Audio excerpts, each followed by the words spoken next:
स्वागत है आपका। शुरू करते हैं तेज रफ्तार खबरों का सिलसिला। सारा देश 100 खबरों में। प्रधानमंत्री नरेंद्र मोदी 7 दिनों के विदेश दौरे पर आज रवाना हो रहे हैं।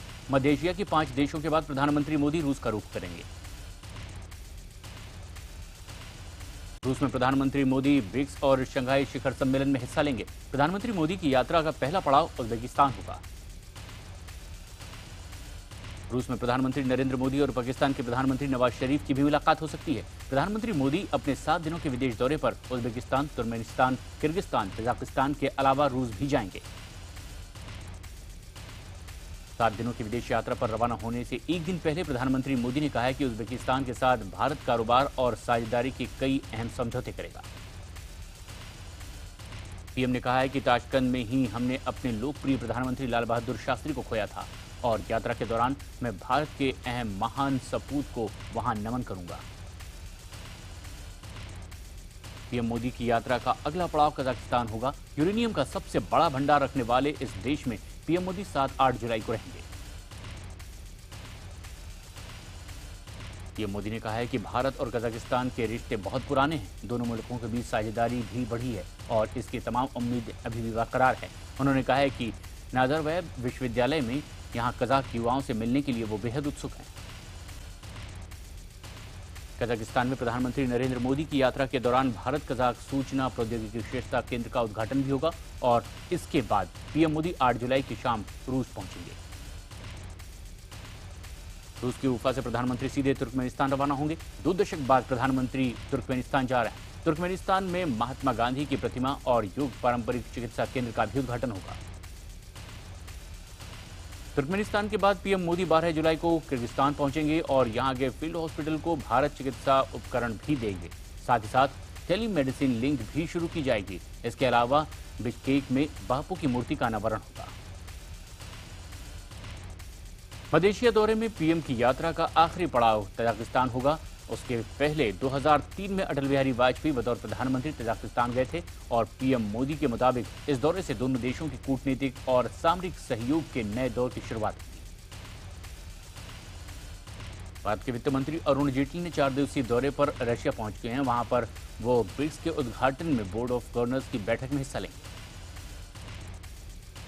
और इसके बाद जेटली कल यानी कि 8 जुलाई को ब्रिक्स की बैठक में हिस्सा लेंगे और 8 जुलाई के बाद 10 जुलाई को वो मॉस्को से वापस लौटेंगे और 11 जुलाई की सुबह भारत लौट आएंगे। आज चेन्नई में रेलवे अपनी 50,000वीं कोच लॉन्च करेगा। ये रेलवे की कोच मैन्युफैक्चरिंग सेंटर के लिए एक बड़ी कामयाबी है। रेल मंत्री सुरेश प्रभु दिल्ली से रिमोट पर बटन दबा करके भारत की 50,000वीं एसी 3 टियर कोच का उद्घाटन करेंगे। व्यापम घोटाले की पड़ताल में जुटे पत्रकार अक्षय की मौत पर दिए गए संवेदनहीन बयान को लेकर बीजेपी महासचिव और मध्य प्रदेश के मंत्री कैलाश विजयवर्गीय ने माफी मांगी है। उन्होंने सफाई देते हुए कहा है कि उनके बयान को गलत तरीके से पेश किया गया है। पत्रकार अक्षय की संदिग्ध मौत पर कैलाश विजयवर्गीय ने कहा था कि पत्रकार की क्या बात करते हो, हमसे बड़ा कोई पत्रकार है क्या? और इस बयान को लेकर के भारी बवाल भी मचा। मध्य प्रदेश के वरिष्ठ कैबिनेट मंत्री कैलाश विजयवर्गीय ने कहा है कि अक्षय का पोस्टमार्टम करने वाले डॉक्टर ने उन्हें बताया है कि अक्षय की मौत हार्ट अटैक से हुई है। उनके इस बयान पर विपक्ष ने भी सवाल खड़े किए। मध्य प्रदेश की शिवराज सरकार पत्रकार अक्षय के विसरा के एम्स में दिल्ली में जांच कराने की मांग पर राजी हो गई है और इस सिलसिले में सरकार ने सूबे के डीजीपी को निर्देश भी दे दिए। अक्षय की बहन की मांग पर अब विसरा की जांच दिल्ली में एम्स में और हैदराबाद एफएमएस में भी होगी और इस बीच मामले पर बढ़ रहे विरोध को देखते हुए केंद्रीय गृह मंत्री राजनाथ सिंह ने शिवराज सिंह चौहान को फोन भी किया। व्यापम घोटाले की कवरेज के दौरान संदिग्ध हालत में जान गंवाने वाले पत्रकार अक्षय सिंह का रविवार को दिल्ली के निगम बोध घाट में अंतिम संस्कार कर दिया गया। अक्षय के अंतिम संस्कार में कई जानी मानी हस्तियां पहुंची। कांग्रेस उपाध्यक्ष राहुल गांधी, दिल्ली के सीएम केजरीवाल, मनीष सिसोदिया, दिल्ली बीजेपी अध्यक्ष सतीश उपाध्याय और दिल्ली कांग्रेस अध्यक्ष अजय माकन समेत कई नेता निगम बोध घाट पहुंचे और उन्हें श्रद्धांजलि दी। पत्रकार अक्षय सिंह की आत्मा की शांति के लिए वाराणसी में कैंडल मार्च निकाला गया। कैंडल मार्च के जरिए लोगों ने उन्हें श्रद्धांजलि दी। कांग्रेस ने व्यापम घोटाले और इससे जुड़े लोगों की मौत की जांच सुप्रीम कोर्ट के सिटिंग जज की देखरेख में या फिर सीबीआई से कराने की मांग की। वहीं भोपाल में व्यापम घोटाले से जुड़े लोगों की एक के बाद एक मौत पर कांग्रेस ने शिवराज सरकार के खिलाफ जमकर विरोध प्रदर्शन किया और नारेबाजी की। आम आदमी पार्टी ने व्यापम घोटाले को डेथ घोटाला बताया है, तो वहीं ब्रॉडकास्ट एडिटर्स गिल्ड ने भी कहा है कि पत्रकार अक्षय की मौत की जांच सुप्रीम कोर्ट की निगरानी में। आम आदमी पार्टी ने व्यापम घोटाले में लगातार हो रही मौतों के लिए एसटीएफ को जिम्मेदार ठहराया। पार्टी के नेता पारस सकलीचा के मुताबिक एसटीएफ की जांच में ही खामियां हैं। व्यापम घोटाले में एसटीएफ की मदद कर रहे मध्य प्रदेश के मेडिकल कॉलेज के डीन की दिल्ली के होटल में लाश मिली है। रविवार सुबह होटल के स्टाफ ने उन्हें अपने कमरे में मृत पाया। कांग्रेस नेता दिग्विजय सिंह और आईएमए के मुताबिक मध्य प्रदेश व्यापम घोटाले में डॉक्टर अरुण शर्मा एसटीएफ की मदद कर रहे थे और उन्हें मेडिकल कॉलेज में हुए फर्जी मेडिकल प्रवेश परीक्षा के दस्तावेज एसटीएफ को हाल ही में उपलब्ध कराए थे। कांग्रेस नेता दिग्विजय सिंह ने जबलपुर मेडिकल कॉलेज के डीन अरुण शर्मा की मौत पर सवाल खड़े किए हैं। उन्होंने ट्वीट करके कहा है कि आईएमए के अध्यक्ष डॉक्टर सुधीर तिवारी के मुताबिक अरुण शर्मा 2 दिन पहले ही एसटीएफ को मिले और व्यापम से जुड़े 200 दस्तावेज उन्होंने सौंपे गए। इस बीच जबलपुर मेडिकल कॉलेज के डीन डॉक्टर अरुण शर्मा की मौत के बाद जबलपुर आईएमए अध्यक्ष डॉक्टर सुधीर तिवारी ने भी अपनी जान को खतरा बताया है। महाराष्ट्र के पूर्व मुख्यमंत्री और कांग्रेस के नेता पृथ्वीराज चौहान ने सूबे के मुख्यमंत्री देवेंद्र फडणवीस के अमेरिका दौरे पर सवाल उठाए हैं। चौहान ने कहा है कि फडणवीस अमेरिका दौरे के लिए गए और वो भी इतने लंबे वक्त के लिए। उन्होंने इस दौरे पर होने वाले खर्चे के बाबत भी फडणवीस को कटघरे में खड़ा किया। उन्होंने साफ तौर पर कहा है कि इस तरह से विदेशी मुद्रा नहीं आती।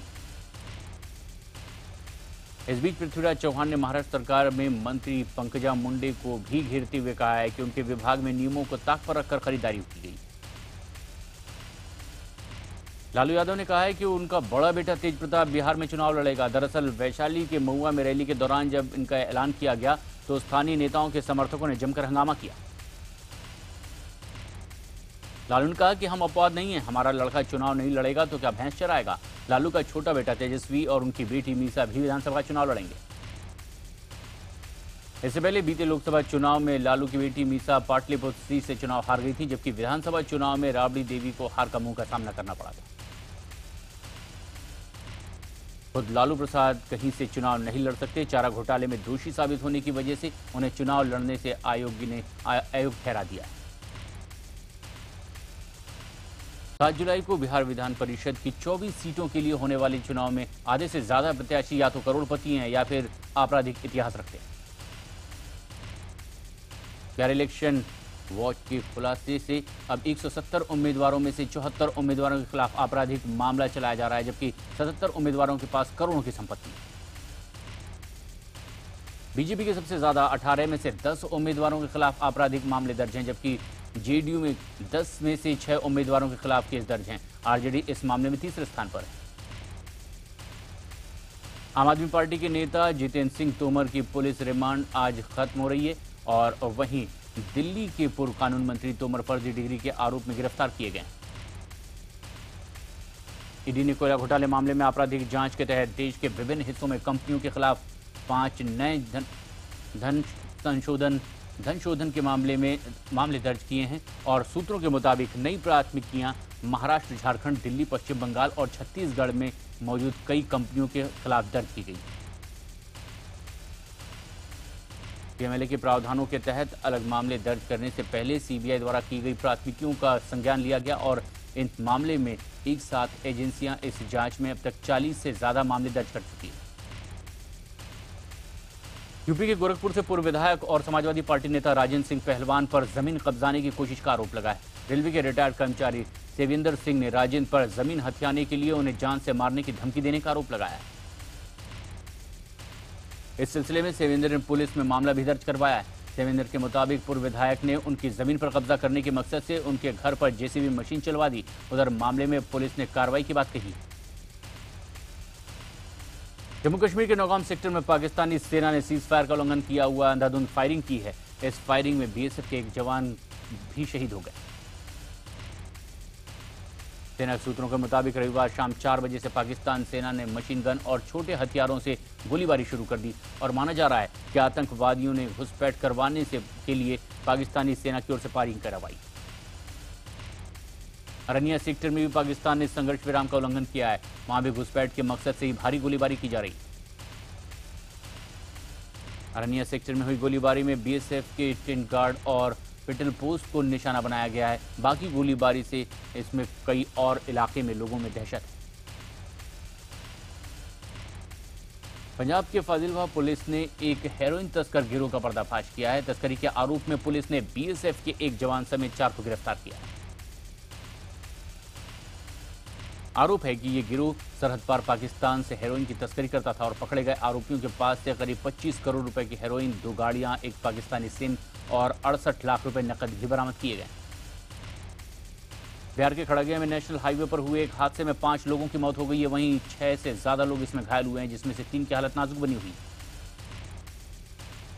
चश्मदीदों के मुताबिक एक जीप सामने से आ रहे ट्रक से टकरा गई थी और इस घटना में 4 लोग 1 घंटे तक जीप में फंस करके जिंदगी और मौत के बीच झूलते रहे। बाद में मौके पर पहुंची पुलिस ने जीप से निकालकर उन्हें अस्पताल पहुंचाया। केदारनाथ धाम रास्ते में जंगल पट्टी और भीमबली के बीच में एक जगह भारी बारिश के बाद जमीन धंसने से यात्रा बाधित हुई है। भूस्खलन की वजह से इस रास्ते में सैकड़ों यात्री फंस गए। भीमबली और रेंचोली के बीच में एसडीआरएफ की टीम ने वैकल्पिक रास्ता बनाकर फंसे हुए यात्रियों को बाहर निकाला है और उन्हें गौरीकुंड में सुरक्षित पहुंचा दिया गया। लगातार बारिश की वजह से केदारनाथ यात्रा भी बाधित हुई है।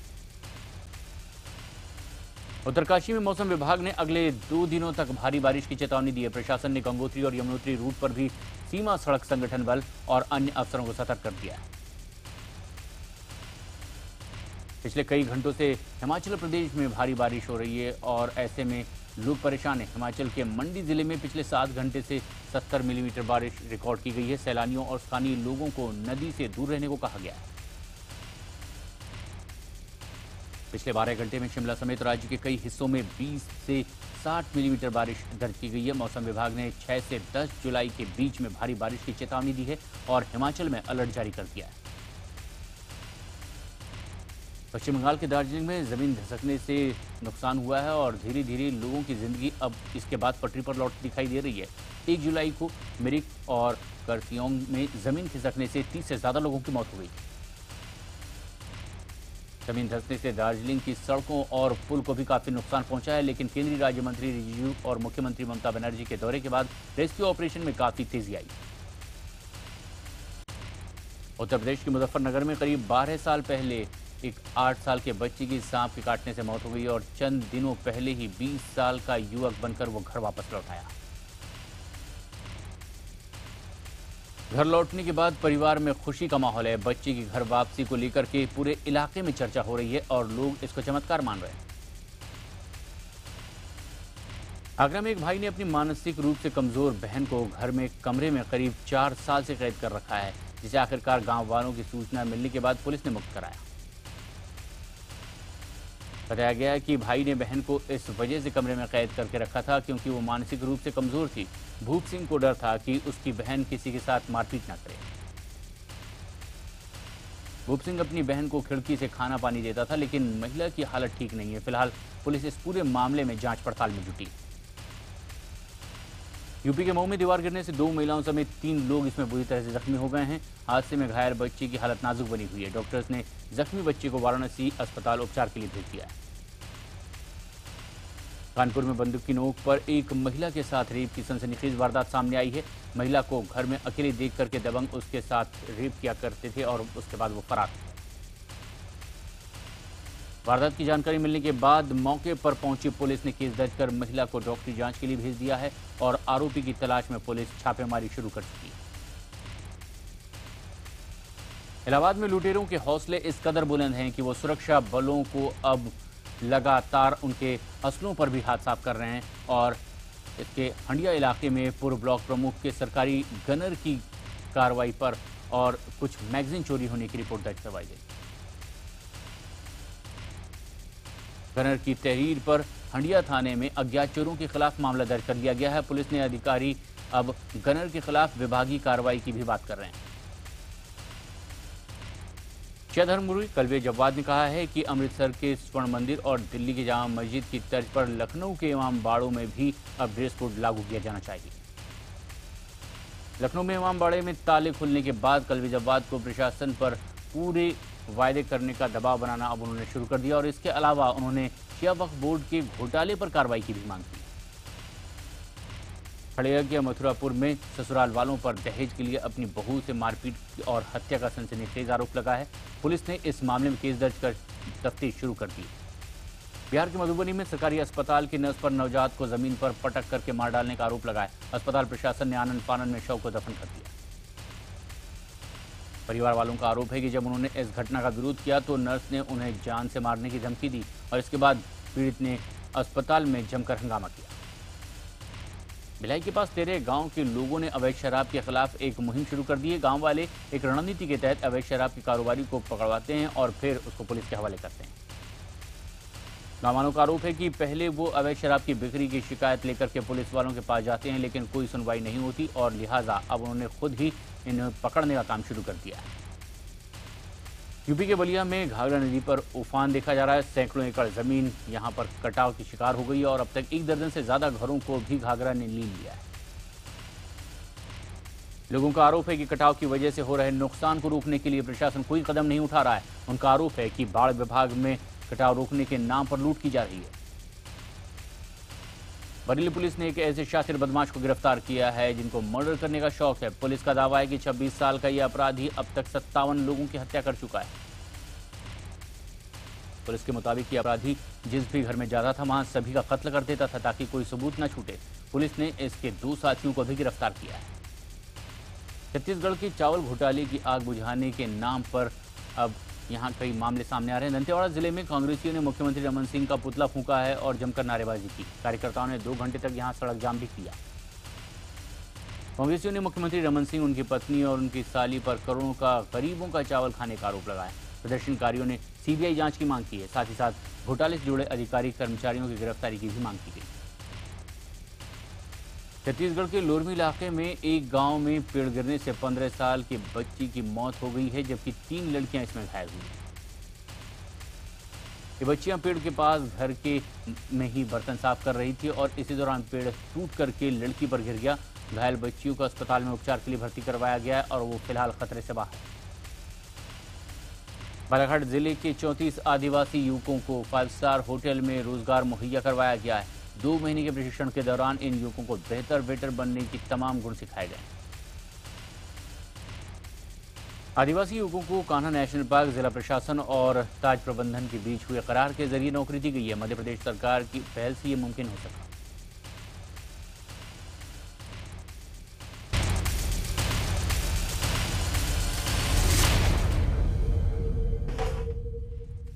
वर्ल्ड हॉकी लीग में 5वां स्थान हासिल करने के बाद भारतीय महिला हॉकी टीम की घर वापसी हुई है। एयरपोर्ट पर टीम का जोरदार स्वागत किया गया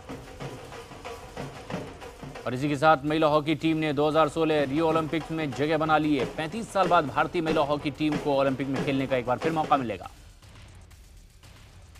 35 साल पहले महिला हॉकी टीम को मॉस्को ओलंपिक में हिस्सा लेने का मौका मिला था। शनिवार को जापान को 1-0 से हराने के बाद भारतीय हॉकी के लिए ये गर्व का लम्हा रहा।